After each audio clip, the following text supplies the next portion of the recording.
I want to ask you something that probably not a lot of people ask you, but what does your random Tuesday look like? We're constantly being asked about what our dreams or goals are in life, whether that's what school we want to go to, what job we want to have, what fitness goals we might have, where we want to live, if we want to buy a house, if we have a dream car, all these different highlight reel type of moments. In my opinion, the question that's most important is, what does your average day really look like? Because in that question alone, more than any goal you've ever written down or any dream that you've had, is going to show you exactly where you're at and then should also show you where you want to go. Today I'm going to show you something that genuinely changed the way that I live my life and the way that I think about goals and ambitions. Most of us are taught to set goals, and goals are really good, and I still set them as well, but there is a trap with them. I'm going to write down a few example goals. Let's say make 10K a month. Run a marathon. Start a business. And maybe buy a house. These are typical goals that a lot of people might have in their life that are really reasonable and I think that are super achievable. The problem with this is that once all these things are done, you then set more goals and more finish lines to cross. But the reality of it is that there's something that's called the arrival fallacy. The idea that once I get there, I'll feel successful, I'll be happy. When I make that 10K a month and it's consistent, I'll feel better about myself. When I start that business, I'll be happy. When I buy a house, I'll feel like I've made it. But anyone who has hit a lot of their goals like this will tell you the exact same thing in terms of that there's a week or two of celebration, you're feeling really good about yourself, and then it dies off and you now need new goals and new finish lines to cross. And I definitely felt that as well. I have hit goals that I had worked years and years for, and when I finally got there, I thought to myself, is this it? Is this what I'm supposed to feel? It's not because the goal was wrong. All of these things are still great goals and great accomplishments to be overcome. It's because you are optimizing for a moment in time, not necessarily the life that you really want to be living. Here's the reframing that I want you to sit with. You can think about goals as events, but the visions are what you are really feeling every single day. This is not a trophy on the shelf. This is what your random Tuesday is gonna look like. Think about questions like this.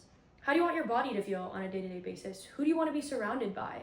What type of work do you want to be doing? Do you want to be indoors or mostly outdoors? A lot of those questions we don't even really think about in our day-to-day lives because we are so focused on these. So some things I might write in my vision that's not necessarily a goal is I want to feel purposeful.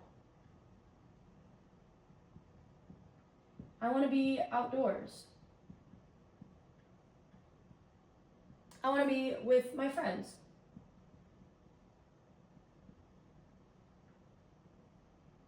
Now, do you see the difference here? These are not things that can be checked off. You can't put a deadline on being purposeful, but we can build our life around these. Most people really never stop to define what they want. And this is where we start with what I call the ordinary day design. We're not setting some 5-year master plan of how we want our life to go, but instead just starting with what a simple day might look like.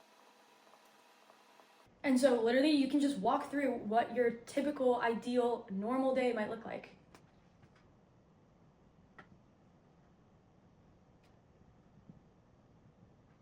For example, we can just start with the morning.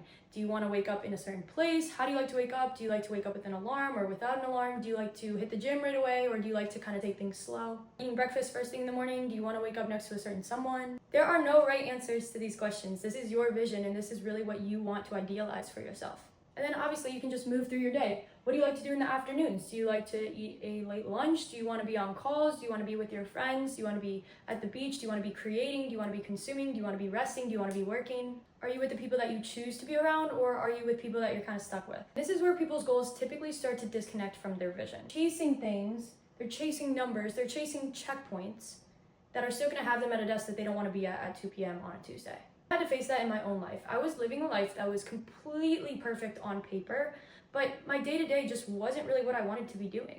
The vision I had for my life and my ideal day-to-day versus my goals and what I was really chasing were pointing in completely different directions, and once I noticed that, I really couldn't unsee it. And then lastly, how do you want to end your day? Do you want to end your day with family and friends? Do you like to be alone at night? Do you want to feel tired in a good way after you're doing a lot of hard work, or do you want to feel drained necessarily in a bad way? And there really is a difference, because one version of being tired comes from doing things that are purposeful, meaningful, challenging yourself, challenging your body.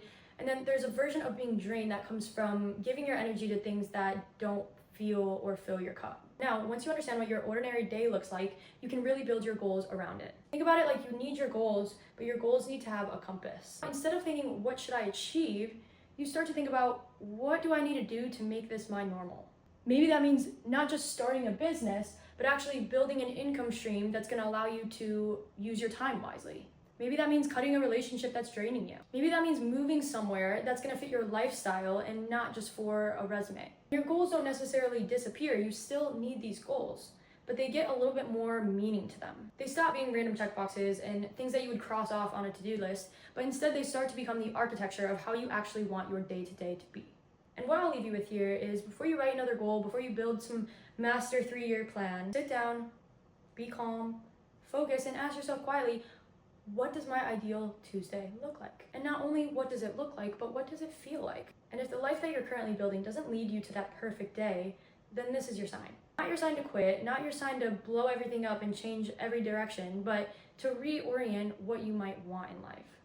And there's something that I think about sometimes that not a lot of people talk about. At the end of your life, no one is going to stand up and read the list of goals that you had for yourself. They're not going to say, oh wow, she hit her revenue targets 3 years in a row, or she had the perfect morning routine. The people that you care about are going to sit around and talk about the way that you made them feel, the energy you carried yourself with, the things that you did for others. I think the scariest version of life is not a life of failure, but rather a life of achieving things that didn't really end up mattering to you. Your assignment is this: block out 20 minutes of your week this week, no phones, no distractions, and just really think, what do I want to feel when I wake up? And what do I want to be doing on a random Tuesday at 2 p.m.? And what do I want to feel when I close my eyes at night? Simple 3 questions are going to tell you a lot more about yourself than any goals list or to-do list ever could. Because you yourself already know the answers, you just haven't given yourself permission to really think about them.